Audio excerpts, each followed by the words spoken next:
Está no ar o programa Redescobrindo a Reforma, produzido pela TV Mackenzie para comemorar o aniversário de 500 anos da Reforma Protestante.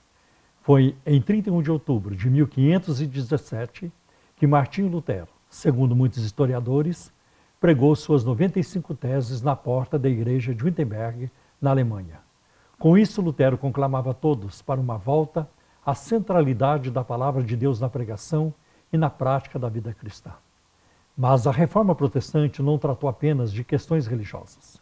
Ela teve também implicações econômicas, políticas e sociais, contribuindo grandemente para a educação e as artes. E hoje no nosso programa, nós vamos tratar sobre a Reforma Protestante e a arquitetura. Para tanto, convidamos o professor Eduardo Abrunhosa. É um prazer tê-lo no programa de hoje para tratar de um tema que poucos tratam, sobre a arquitetura. E eu gostaria de, então, começar a nossa entrevista perguntando, já que a reforma teve implicações sociais, políticas, econômicas, tem algo também a ver com a arquitetura? Existe uma arquitetura com características protestantes? Professor Paulo, muito obrigado pelo convite, para nós estarmos aqui conversando sobre isso. Me permita dar uma contribuição já nessa sua fala introdutória. A arquitetura é um tema em que muitos falam. Poucos falam sobre arquitetura reformada, porque também muitos falam sobre arquitetura religiosa, mas sobre arquitetura reformada poucos falam, porque realmente é um tema pouco explorado. Nós podemos observar a influência da reforma e do pensamento reformado na arquitetura feita pelo movimento protestante de diversas maneiras. Mas especificamente não há uma arquitetura reformada, não há uma construção, uma materialização do pensamento reformado em uma construção, num edifício religioso propriamente dito. O que há são apropriações de códigos, símbolos, signos, arquétipos próprios dos templos religiosos e dos locais de culto, que no ambiente reformado passam a ganhar então uma outra conotação e uma outra disposição. É muito comum as pessoas passarem, mesmo aqui no Brasil, nas igrejas protestantes históricas mais antigas, centenárias no Brasil, e uma pessoa comum, num país como o nosso, de origem católica, eventualmente achar que aquela igreja, embora sendo uma igreja protestante, reformada, seja uma igreja católica. Okay. Então não há exatamente uma arquitetura protestante ou uma arquitetura reformada. Há, na verdade, uma apropriação e uma ressignificação de elementos arquitetônicos no ambiente reformado que vão dar essas características. E é um pouco disso que a gente pode, acho que a gente pode conversar hoje. Então, professor, desde o Antigo Testamento a gente vê como se desenvolveu um local de culto onde Deus interagia com o seu povo. Isso já começa lá no tabernáculo, no deserto, depois o templo de Salomão e mesmo o templo depois remodelado, reformado por Herodes já nos tempos de Cristo. E como e a gente sabe que o próprio Jesus ensinou que o verdadeiro templo somos nós, né? Nós somos o templo do Espírito Santo. Como é que o protestantismo trata essa questão nos dias de hoje? Me permita, antes de chegar nos dias de hoje, fazer uma pequena digressão, sim, acompanhando o seu próprio raciocínio. Há uma questão teológica a ser pontuada aí. Uma diferença clássica entre prestar culto no templo e prestar culto em um local de culto. Okay. A concepção do templo posta no Antigo Testamento, que de certa maneira é resgatada pelo catolicismo romano, sobretudo, e expresso nos seus templos, e por isso são denominados templos, pressupunha a existência do altar, a exemplo do que havia no templo de Salomão, no tabernáculo, pressupõe-se a existência do altar, ao local onde presta-se o sacrifício em adoração e culto a Deus. Por isso, a missa, na sua concepção teológica, ela é um ato sacrificial, sim, porque ela é prestada num templo, diante de um altar, e as igrejas mais antigas, inclusive católicas, guardavam embaixo do altar, e sobretudo, às vezes, no altar-mor, né, no principal altar, o sacrário e o Senhor morto.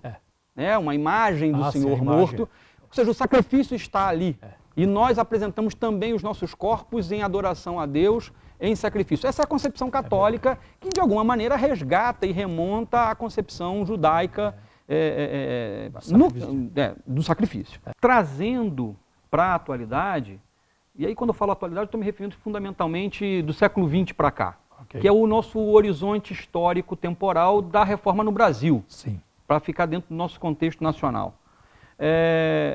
O que nós vamos perceber é que a centralidade do culto e das igrejas protestantes, no que diz respeito ao seu desenho, não está no altar, porque ele não existe. Afinal de contas, o culto não é um ato sacrificial, como eu acabei de dizer.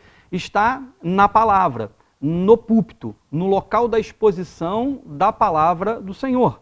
Então, toda a nave do templo, ela é organizada e toda a estrutura de culto converge, as atenções convergem, a perspectiva converge para o local onde a palavra é ministrada. Não é nem para o pregador, é para o local onde ele vai estar. Para o local, ou seja, até algumas igrejas muito tradicionais em que só se ocupa o púlpito no momento da exposição da palavra. Para ficar bem marcado que aquele local central é o local onde a palavra é exposta. As igrejas neopentecostais, mais recentemente, e algumas igrejas, inclusive históricas também, têm perdido essas características do ponto de vista do desenho. Bem, nós vamos falar sobre isso depois do intervalo. Fique com a gente, daqui a pouco voltaremos.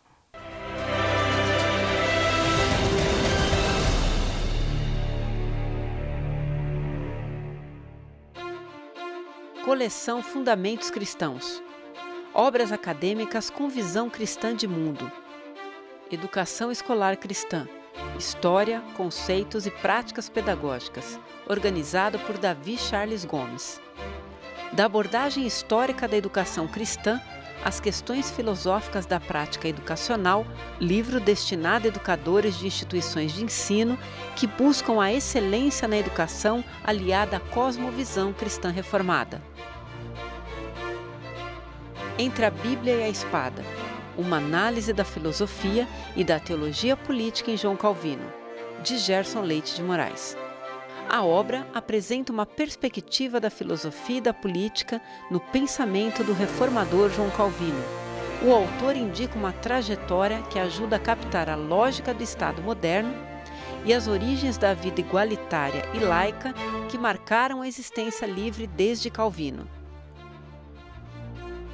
A primeira igreja protestante do Brasil, Igreja Reformada Potiguara, de 1625 a 1692, de Jaqueline de Souza.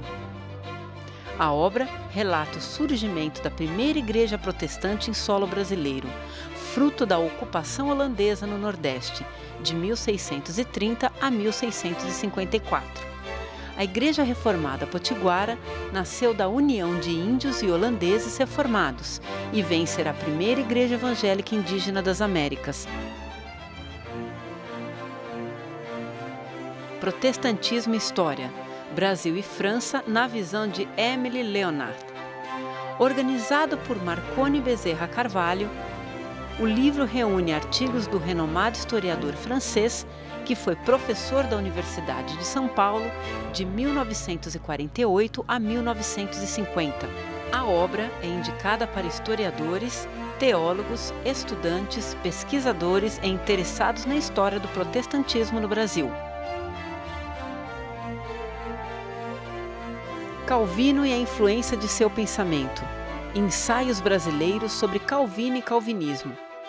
Organizado por Davi Charles Gomes e Augustus Nicodemos Gomes Lopes, a coletânea de ensaios aborda a vida e a obra de João Calvino, sob a perspectiva da tradição protestante calvinista.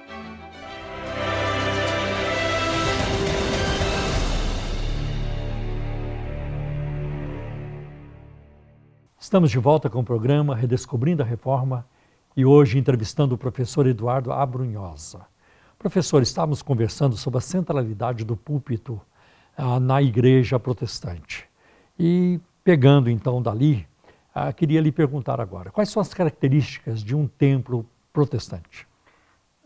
Professor Paulo, quando nós pensamos hoje em um templo protestante e olhamos retrospectivamente para as grandes igrejas protestantes no mundo, há uma série de similaridades do ponto de vista do desenho das igrejas. Por quê? Porque não existe uma arquitetura católica, uma arquitetura protestante ou uma arquitetura... existe arquitetura religiosa ocidental. E a arquitetura religiosa ocidental, ela tem vários pontos de similaridade. Então, quando nós olhamos externamente para as igrejas históricas, eu já havia citado isso, é possível que nós olhemos para uma igreja reformada, para uma igreja protestante, para uma igreja evangélica tradicional, como, por exemplo, sou carioca, a igreja metodista ali no Largo do Machado, no Flamengo, próximo ao bairro do Catete, no Rio de Janeiro, ou a igreja congregacional fluminense, que era do reverendo Robert Calley, ali no centro do Rio, próximo à Central do Brasil, ou a igreja presbiteriana do Rio de Janeiro, na Praça Tiradentes. Sim. Todas elas são igrejas que guardam características muito semelhantes ou do neogótico ou do neoclássico a outras igrejas católicas. A grande diferença não está na sua exterioridade, está na sua interioridade, ou seja, no seu interior. Okay. A ausência dos desenhos sacros, em que pese essas igrejas mais antigas também têm muito o uso dos vitrais, né? Representando cenas bíblicas da ceia, da Eucaristia, de Jesus andando com seus apóstolos e discípulos. A figura do bom pastor. A figura do bom pastor. É muito comum. A figura do samaritano. Então é muito comum que existam vitrais desse tipo em igreja, no lugar onde haveria provavelmente um pequeno altar para ter as imagens. As imagens, isso. Pequenas capelas. Então isso é uma coisa que não existe nas igrejas protestantes. A igreja protestante ela é muito despida dessa suntuosidade própria que tenta, de alguma maneira, destacar e enaltecer o sacrifício pessoal daqueles que são beatificados ou santificados. Como nós não temos isto no nosso escopo teológico, isso também não está presente. Exato. O que está presente é a grande nave, o grande salão, onde aqueles que participarão e farão o culto têm o seu espaço próprio e devido, o local, normalmente, para aqueles que vão cantar e louvar a Deus. O coral tem um lugar. O coral tem um local de destaque, porque o louvor tem um local de destaque na vida da igreja. E o local da palavra. E, normalmente, no seu mobiliário, de frente a este local, o púlpito, está a mesa da Eucaristia, ou seja, palavra, a exposição da palavra e a ministração do sacramento tem local central de destaque na igreja ou no desenho da igreja reformada, ou da igreja protestante. Essa talvez seja a grande característica. Era muito comum ainda até metade do século XX nós termos igrejas protestantes. Aqui a Igreja Unida em São Paulo, na Rua Helvétia, tinha lá sino e tocava o seu carrilhão. E existem muitos registros de pacientes na Santa Casa de Misericórdia, aqui na Rua Veridiana, que sabiam qual era o horário do culto, porque era diferente do horário da missa na igreja de Santa Cecília. Então, quando tocava um e os toques eram diferentes, as pessoas conheciam quando era o toque da igreja protestante e quando era o toque da igreja católica. Hoje também isso, nem as torres estão presentes, nem muito menos os sinos. Mas algumas igrejas ainda preservam o órgão de tubos. Sim, sim. É uma coisa muito bonita, professor. Temos muitas igrejas que preservam a música, que é uma grande característica. A presbiteriana aqui da Nestor, da IPI. A primeira igreja presbiteriana de São Paulo, aqui da Nestor Pestana, da IPI, tem. A própria Unida, na Rua Helvétia, também tem um órgão de tubos. A presbiteriana Jardim das Oliveiras. Também, se eu não me engano, ali também tem, nos jardins ali. Enfim, a música e a valorização da música com a congregação, o canto congregacional, também é uma característica muito própria da reforma. O problema é que hoje em dia, nos dias atuais, o movimento neopentecostal, sobretudo, mais do que o movimento pentecostal, promoveu, por questões inclusive de interpretação socioteológica, uma descaracterização das igrejas. E uma descentralização da palavra. Não tem, desculpe, não tem nem como dizer se descentralizou ou não, porque desapareceu o púlpito.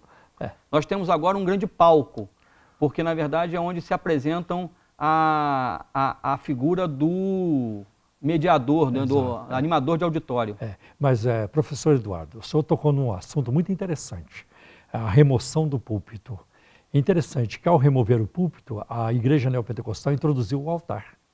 Eles usam muito essa expressão, o altar, venha para o altar, traga aqui no altar, porque púlpito está ligado à palavra e altar está ligado ao sacrifício.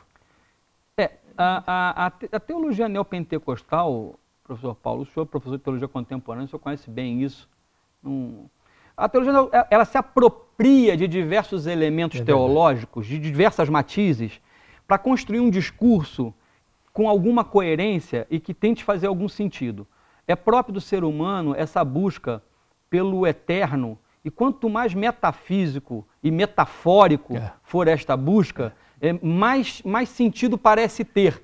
Porque, na verdade, o homem sabe que Deus é algo incompreensível, e essa incompreensão de Deus, quanto mais ela tiver expressa pelas palavras ou pela forma de culto, parece que eu estou mais próximo. Então, na verdade, o movimento neopentecostal criou uma forma de proximidade com Deus que desse conhecimento difuso.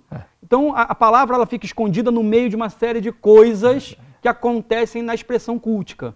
E, na verdade, o que nós temos é um grande auditório, não temos mais um local de culto, um templo, ou nem... Mesmo o templo que eles tanto falam, não tem mais.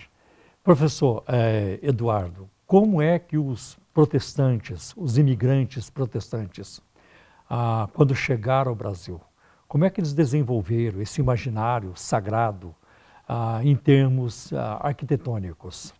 Esta pergunta o professor Eduardo Abrunhosa responderá logo depois do intervalo. Fique com a gente, voltaremos em seguida.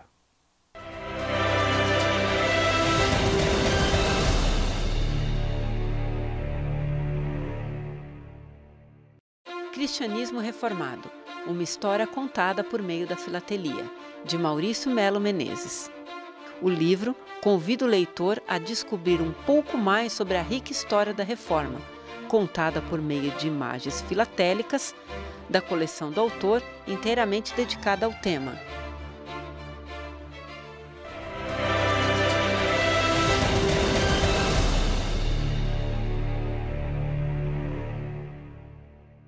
Estamos de volta ao programa Redescobrindo a Reforma e hoje entrevistando o professor Eduardo Abrunhosa. Professor, antes do intervalo fiz uma pergunta, vou repeti-la. Como que os imigrantes protestantes desenvolveram o seu imaginário sagrado em termos arquitetônicos depois que chegaram ao Brasil? A expressão do ideário ou do imaginário sagrado, como você coloca, no protestantismo de imigração no Brasil, ela está muito amarrada, e a arquitetura ela é um produto da cultura também. Sim. A expressão cultural desses povos. Então, quando nós vamos a cidades de colonização alemã, onde a presença e o trabalho dos missionários protestantes, como o caso de Nova Friburgo, no Rio de Janeiro, com a presença dos alemães, você vê a presença da cultura e da arquitetura alemã ali, não apenas na igreja, mas em toda a cidade, né, suíça e alemã.